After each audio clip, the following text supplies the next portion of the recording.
தமிழ் சினிமாவில் ஒரு சில ஹீரோயின்ஸை நம்ம ஒரே ஒரு படத்தில் தான் பார்த்துருப்போம். அதுக்கடுத்து அவங்க வேறு ஏதாவது படத்தில் நடிச்சிருக்காங்களா அப்படின்னு சர்ச் பண்ணி பார்த்தா எந்த படமுமே இருக்காது. அப்படி ஒரே ஒரு படத்தில் நடிச்சிருந்தாலும் தங்களோட ப்ரெசன்ஸை ரொம்ப ஸ்ட்ராங்காக பதிவு பண்ண பல ஹீரோயின்ஸ் இருக்காங்க. ஸோ அதில் ஒரு சின்ன லிஸ்ட்டை தான் இந்த வீடியோவில் நம்ம பார்க்க போகிறோம். இதில் முதல் ஹீரோயின் மானு. காதல் மன்னன் படத்தின் மூலமாக தமிழ் சினிமாவுக்கு அறிமுகமானாங்க. அவங்க நடித்த ஒரே திரைப்படம் காதல் மன்னன் மட்டும்தான். அண்ட் இந்த ஹீரோயின் அப்போது பல பேருக்கு க்ரஷ்ஷாக இருந்தாங்க இந்த படம் ரிலீஸ் ஆனப்போ. ஏன்னா இவங்களோட முதல் படத்திலே இவங்களோட ஸ்க்ரீன் ப்ரெசன்ஸ், ஆக்டிங் எல்லாமே ரொம்ப பிரமாதமாக இருந்துச்சு. அண்ட் அஜித்தோட இவங்களோட ஜோடியும் ரொம்ப சூப்பராக இருக்கும். இவங்கள ஒரு டான்ஸ் ஷோவில் பார்த்துருக்காரு விவேக். விவேக் பார்த்தோன்னே இவங்க நல்லா இருக்காங்களேன்னு சொல்லிட்டு உடனே காதல் மன்னன் படத்தோட டேரக்டர் சரணுக்கு கால் பண்ணி, இந்த மாதிரி ஒரு பொண்ணை நான் பார்த்தேன், அசாம் ஸ்டேட்டை சேர்ந்த பொண்ணு, நீ பாரு ஹீரோயினுக்கு எப்படி இருக்குன்னு அப்படின்னு விவேக் ரெக்கமெண்ட் பண்ணியிருக்காப்புல. ஏன் விவேக் ரெக்கமெண்ட் பண்ணுறாருன்னா, காதல் மன்னன் படத்தில் அசோசியேட் டைரக்டராகவும் வேலை பார்த்தாரு விவேக். ஸோ அவர் ரெக்கமெண்ட் பண்ண சரண் அவங்கள பார்த்துருக்காரு. பார்த்தோன்னே பரதநாட்டியம் ட்ரெஸ்ஸில் தான் இருந்துக்கிறாங்க. அந்த அந்த டான்ஸுக்கு ஏற்ற ட்ரெஸ்லாம் இருந்துக்கிறாங்க. அதுக்கப்புறமா அவங்க மேக்கப் இல்லாமல் அவங்களோட ரூமில் அவரை பார்க்குறப்ப தான் இவங்க ரொம்ப கரெக்டாக இருப்பாங்க இந்த ஹீரோயின் கதாபாத்திரத்துக்கு அப்படின்னு சொல்லி அவங்கள சூஸ் பண்ணுறாரு டைரக்டர் ஷரன். இந்த படம் ரிலீஸ் ஆகி பயங்கர பிளாக் பஸ்டர் ஹிட் ஆயிடுச்சு. அண்ட் இப்போ வரைக்கும் இந்த படம் ஒரு கிளாசிக் படமாக இருக்குது. ஆனால் இந்த படத்தோட நடிகை மானு இப்போ வரைக்கும் வேறு எந்த படத்துலையுமே நடிக்கவே இல்லை. அண்ட் அடுத்தது ரோஷினி. இவங்களை குணா படத்தில் நம்ம பார்த்துருப்போம். முன்னாடி சொன்ன மானு அதுக்கடுத்து அவங்கள எந்த படத்துலையும் பார்க்காம இருந்தாலும் அவங்க இப்போ எங்கே இருக்கிறாங்கன்ற அந்த அளவுக்காவது நமக்கு டீட்டெயில்ஸ் தெரியும். ஆனால் அந்த ரோஷினி எங்கே இருக்காங்க, என்ன ஆனாங்க, எதுவுமே தெரியாது. ஈவன் இதே குணா படம் போன வருஷம் மஞ்சுமெல் பாய்ஸ் மூலமாக மறுபடியும் ட்ரெண்ட் ஆனப்போ பல பேர் இந்த ரோஷினியை திரும்ப தேடினாங்க.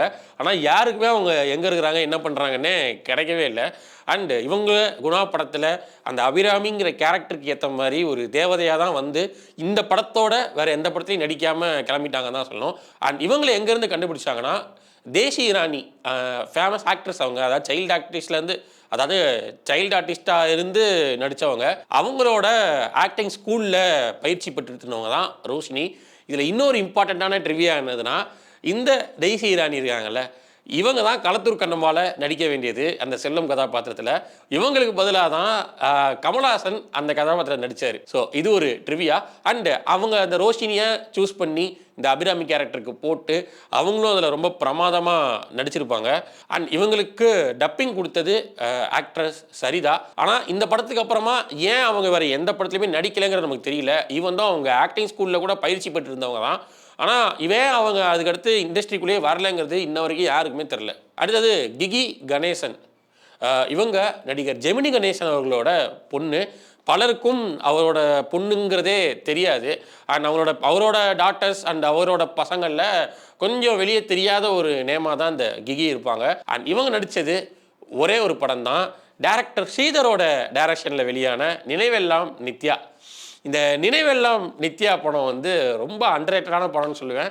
குறிப்பாக இந்த படத்தோட பாடல்கள் இளையராஜா பண்ணியிருப்பார். இந்த படத்தில் இருக்கிற எல்லா பாட்டும் சூப்பர் ஹிட். அண்ட் இந்த படத்தில் இருக்கிற பாடல்களை தான் நீதானே என் பொண்ணு சொந்தம் படத்தில் கொஞ்சம் யூஸ் பண்ணியிருப்பாங்க. அதில் இருக்கிற நீதானே என் பொண்ணு சொந்தம்னே ஒரு பாட்டு வரும்ல, ஸோ அந்த பாட்டாக இருக்கட்டும், நினைவெல்லாம் நித்யானே ஒரு பாடல் ஒன்று இருக்கும். ஸோ இது எல்லாமே ரொம்ப செம்மையாக இருக்கும். அண்ட் இதில் அவங்க அந்த நித்யாங்கிற கேரக்டராக அந்த டைட்டில் இருக்கிற கேரக்டராகவே கிகி தான் நடிச்சிருப்பாங்க. இவங்களோட ப்ரெசன்ஸுமே கார்த்திக் கூட நல்லாயிருக்கும். அண்ட் நல்ல கப்பலாக தெரிஞ்சாங்க இந்த படத்தில். ஆனால் அதுக்கடுத்து ஏன் பெருசாக இண்டஸ்ட்ரிக்குள்ளே வரலங்கிறது யாருக்குமே தெரில. அடுத்தது சந்தியா என்கிற ஷாஹின் அலிகான். இவங்களை இன்னும் டக்குன்னு சொல்லணும்னா யூத் படத்தோட ஹீரோயின். இவங்க இதுக்கு முன்னாடி தெலுங்குல ஒரு 2 படம் நடிச்சிருப்பாங்க. அதுக்கடுத்து யூத் தான் அவங்களுக்கு தமிழில் மொதல் படம். ஆனால் யூத்துக்கு அப்புறமா அவங்க வேறு எந்த படமும் நடிக்கவே இல்லை. அண்ட் யூத் படத்தில் விஜயோடைய ஜோடியாக நடித்தாச்சு. அதுக்கப்புறமா கண்டிப்பாக அடுத்தடுத்த ஸ்டார்ஸோட நடிப்பாங்க. அண்ட் யூத் படத்துலையுமே கூட இவங்க ஒரு நார்மல் ஹீரோயின் மட்டும் கிடையாது, கதையே இவங்களை சுற்றி தான் எவால்வ் ஆகும். அண்டு இவங்களோட கேரக்டருக்கு ஒரு நல்ல ஸ்க்ரீன் ஸ்பேஸ் இருக்கும் அந்த படம் எங்கும்.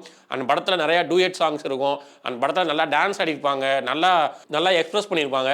பட் இருந்தாலும் ஏன் தமிழ் அதுக்கடுத்து அவங்க நடிக்கலைங்கிறது தெரில. ஸோ இவ்வளோதான் மக்களே. இந்த லிஸ்ட்டில் நான் யாரையாவது மிஸ் பண்ணியிருந்தேன்னா அதை கீழே கமெண்ட்டில் சொல்லுங்கள். அண்டு இந்த லிஸ்ட்டில் நீங்கள் யாரை ரொம்ப மிஸ் பண்ணுறீங்க அப்படிங்கிறதையும் கீழே சொல்லுங்கள்.